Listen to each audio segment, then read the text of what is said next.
بسم اللہ الرحمن الرحیم۔ اعوذ باللہ من الشیطان الرجیم، بسم اللہ الرحمن الرحیم۔ السلام علیکم۔ آج آپ کا میزبان ڈاکٹر کاشف بشیر تفہیم القرآن سیریز کی قسط نمبر 141 کے ساتھ آپ کے سامنے حاضر خدمت ہے، جس میں ہم انشاءاللہ العزیز سورہ الاعراف کی آیت نمبر 202 سے آغاز کر رہے ہیں۔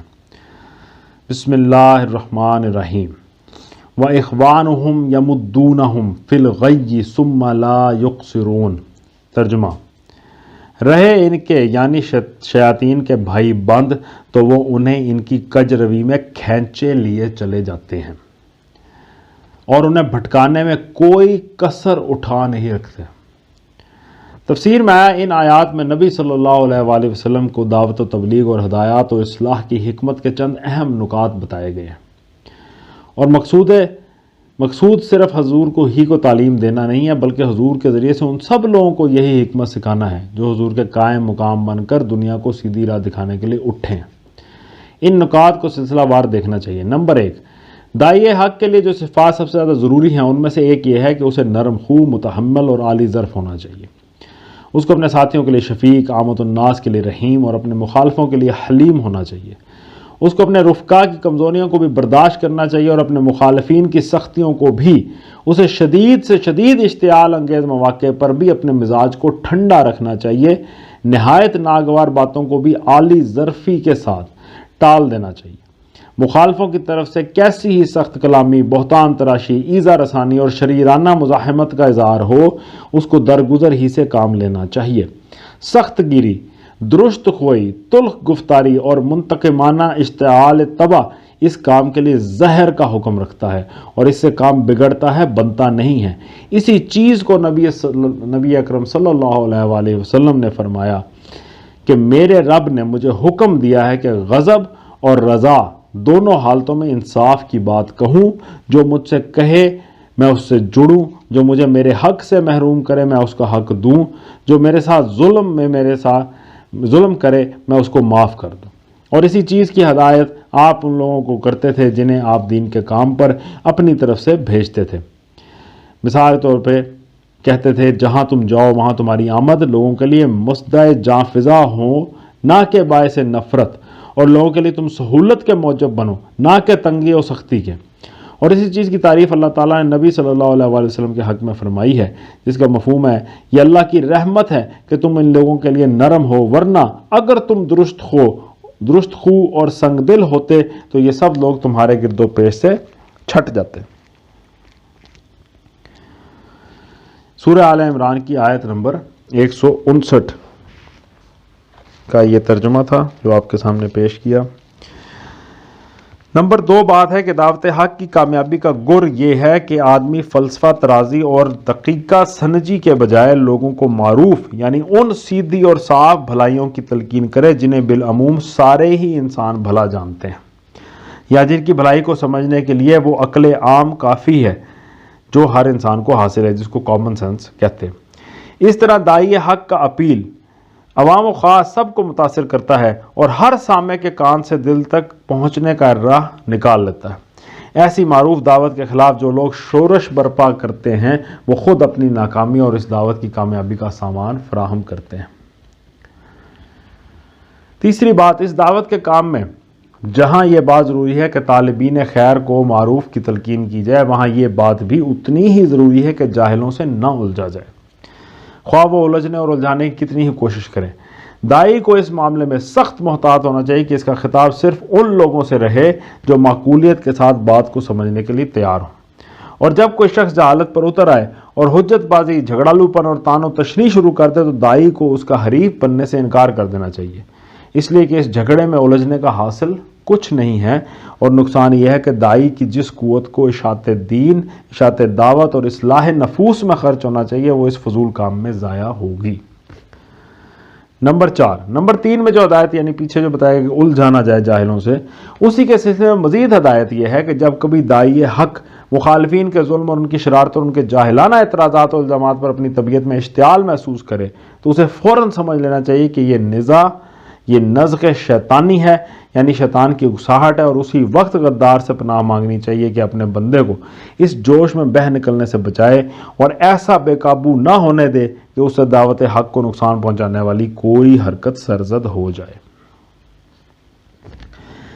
اس ارشاد کا ایک عمومی محمل یہ بھی ہے، اور وہ یہ ہے کہ اہل تقویٰ کا طریقہ بالعموم اپنی زندگی میں غیر متقی لوگوں سے مختلف ہوتا ہے۔ جو لوگ حقیقت میں خدا سے ڈرنے والے ہیں اور دل سے چاہتے ہیں کہ برائی سے بچپن، ان کا حال یہ ہوتا ہے کہ برائی سے بچے، ان کا حال یہ ہوتا ہے کہ برے خیال کا ایک ذرا سا غبار بھی اگر ان کے دل کو چھو جاتا ہے تو انہیں ویسی ہی کھٹک محسوس ہونے لگتی ہے جیسی کھٹک انگلی میں پھانس چبھ جانے یا آنکھ میں کسی ذرے کے گر جانے سے محسوس ہوتی ہے۔ اللہ تعالی ہمیں عمل کی توفیق عطا فرمائے۔ وَإِذَا لَمْ تَأْتِهِمْ بِآيَةٍ قَالُوا لَوْلَا اجْتَبَيْتَهَا قُلْ إِنَّمَا أَتَّبِعُ مَا يُوحَى إِلَيَّ مِنْ رَبِّي هَذَا بَصَائِرُ مِنْ رَبِّكُمْ وَهُدًى وَرَحْمَةٌ لِقَوْمٍ يُؤْمِنُونَ۔ ترجمہ: اے نبی صلی اللہ علیہ وآلہ وسلم، جب تم ان لوگوں کے سامنے کوئی نشانی یعنی معجزہ پیش نہیں کرتے تو یہ کہتے ہیں کہ تم نے اپنے لیے کوئی نشانی کیوں نہ انتخاب کر لی۔ ان سے کہو میں تو صرف اس وحی کی پیروی کرتا ہوں جو میرے رب نے میرے طرف بھیجی ہے، یہ بصیرت کی روشنیاں ہیں تمہارے رب کی طرف سے اور ہدایت اور رحمت ہے ان لوگوں کے لیے جو اسے قبول کرے۔ آیت کے آغاز میں آیا کہ تم نے اپنے لیے کوئی نشانی کیوں نہ منتخب کر لی۔ تفسیر میں آتا ہے کفار کے سوال میں ایک صریح طعن کا انداز پایا جاتا تھا، یعنی ان کے کہنے کا مطلب یہ تھا کہ میاں جی جس طرح تم نبی بن بیٹھے ہو معاذ اللہ اسی طرح کوئی معجزہ بھی چھانٹ کر اپنے لیے بنا لاتے، لیکن آگے ملاحظہ ہو کہ اس طعن کا جواب کس شان سے دیا جاتا ہے۔ آیت کے آخر میں آتا ہے یہ بصیرت کی روشنیاں تمہارے رب کی طرف سے اور ہدایت اور رحمت ہے ان لوگوں کے لیے جو اسے قبول کرے۔ تفسیر میں آتا ہے یعنی میرا منصب یہ نہیں ہے کہ جس چیز کی مانگ ہو یا جس کی میں خود ضرورت محسوس کروں اسے خود ایجاد یا تسلیم کر کے پیش کر دوں۔ میں تو ایک رسول ہوں اور میرا منصب صرف یہ ہے کہ جس نے مجھے بھیجا ہے اس کی ہدایت پر عمل کروں۔ معجزے کے بجائے میرے بھیجنے والے نے جو چیز میرے پاس بھیجی ہے وہ قرآن ہے، اس کے اندر بصیرت افروز روشنیاں ہیں، اور اس کی نمایاں ترین خوبی یہ ہے کہ جو لوگ اس کو مان لیتے ہیں ان کو زندگی کا سیدھا راستہ مل جاتا ہے اور ان کے اخلاق کی حسنہ میں رحمت الہی کے آثار صاف پیدا ہونے لگتے ہیں۔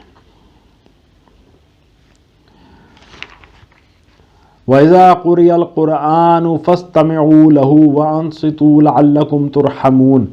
ترجمہ: جب قرآن تمہارے سامنے پڑھا جائے تو اسے توجہ سے سنو اور خاموش ہو جاؤ، شاید کہ تم پر بھی رحمت ہو جائے۔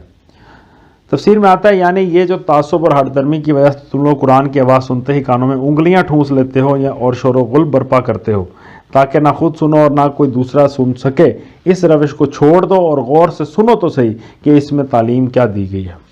کیا عجب کہ اس کی تعلیم سے واقف ہو جانے کے بعد تم خود بھی اسی رحمت کے حصے دار بن جاؤ جو ایمان لانے والوں کو نصیب ہو چکی ہے۔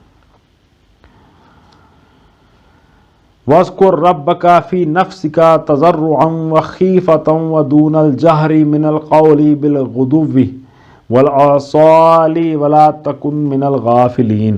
ترجمہ: اے نبی صلی اللہ علیہ وآلہ وسلم، اپنے رب کو صبح و شام یاد کیا کرو، دل ہی دل میں، زاری اور خوف کے ساتھ، اور زبان سے بھی ہلکی آواز کے ساتھ۔ تم ان لوگوں میں سے نہ ہو جاؤ جو غفلت میں پڑے ہوئے ہیں۔ تفسیر میں آیا یاد کرنے سے مراد نماز بھی ہے اور دوسری قسم کی یاد بھی، خواہ وہ زبان سے ہو یا خیال سے۔ صبح و شام سے مراد یہی دونوں وقت بھی ہیں، اور ان اوقات میں اللہ کی یاد سے مقصود نماز ہے، اور صبح و شام کا لفظ دائماً کے معنی میں بھی استعمال ہوتا ہے اور اس سے مقصود ہمیشہ خدا کی یاد میں مشغول رہنا ہے۔ ان الذین عند ربک لا یستکبرون عن عبادتہ ویسبحونہ ولہ یسجدون۔ ترجمہ: جو فرشتے تمہارے رب کے حضور تقرب کا مقام رکھتے ہیں وہ کبھی اپنی بڑائی کے گھمنڈ میں آ کر اس کی عبادت سے منہ نہیں موڑتے اور اس کی تسبیح کرتے ہیں اور اس کے آگے جھکے رہتے ہیں۔ آیت کے آغاز میں آیا اس کی عبادت سے منہ نہیں موڑتے، تفسیر میں مطلب یہ ہے کہ بڑائی کا گھمنڈ اور بندگی سے منہ موڑنا شیاطین کا کام ہے، اور اس کا نتیجہ پستی و تنزل، اور بخلاف اس کے خدا کے آگے جھکنا اور بندگی میں ثابت قدم رہنا ملکوتی فعل ہے، اور اس کا نتیجہ ترقی و بلندی اور خدا سے تقرب ہے۔ دوسرا حصے میں آتا ہے کہ اس کی تسبیح کرتے ہیں۔ تسبیح کرتے ہیں یعنی وہ اللہ تعالیٰ کے بے عیب اور بے نقص اور بے خطا ہونا اور ہر قسم کی کمزوری سے اس کا منزہ ہونا اور اس کا لا شریک اور بے مثل اور بے ہمتا ہونا دل سے مانتے ہیں، اس کا اقرار و اعتراف کرتے ہیں اور دائماً اس کا اظہار و اعلان میں مشغول رہتے ہیں۔ پھر آئے اس مقام پر حکم ہے کہ جو شخص اس آیت کو پڑھے یا سنے وہ سجدہ کرے۔ یہ اس آیت میں سجدہ کی تلقین ہے، اس کے حوالے سے بتایا جا رہا ہے کہ اس کا حال ملائکہ مقربین کے حال سے مطابق ہو جائے، اور ساری کائنات کا نظام چلانے والا کارکن جسے خدا کے آگے جھکے ہوئے ہیں اسی کے آگے وہ بھی ان کے ساتھ جھک جائے، اور اپنے عمل سے فوراً یہ ثابت کر دے کہ وہ نہ تو کسی گھمنڈ میں مبتلا ہے اور نہ خدا کی بندگی سے منہ موڑنے والا ہے۔ قرآن مجید میں ایسے 14 مقامات ہیں جہاں آیات سجدہ آئی ہیں۔ ان آیات پر سجدے کا مشروع ہونا تو متفق علیہ ہے، مگر اس کے وجوب میں اختلاف ہے۔ امام ابو حنیفہ رضی اللہ تعالیٰ عنہ سجدہ تلاوت کو واجب کہتے ہیں، اور دوسرے علماء نے اس کو سنت قرار دیا ہے۔ نبی صلی اللہ علیہ وآلہ وسلم بسا اوقات ایک بڑے مجمع میں قرآن پڑھتے، اور اس میں جب آیت سجدہ آتی تو آپ خود بھی سجدے میں گر جاتے تھے، اور جو شخص جہاں ہوتا وہیں سجدہ ریز ہو جاتا تھا۔ حتیٰ کہ کسی کو سجدہ کرنے کے لیے جگہ نہ ملتی تو وہ اپنے آگے والے شخص کی پیٹھ پر سر رکھ دیتا۔ یہ بھی روایات میں آیا کہ آپ نے فتح مکہ کے موقع پر قرآن پڑھا، اور اس میں جب آیت سجدہ آئی تو جو لوگ زمین پر کھڑے تھے انہوں نے زمین پر سجدہ کیا، اور جو گھوڑوں اور اونٹوں پر سوار تھے وہ اپنی سواریوں پر ہی جھک گئے۔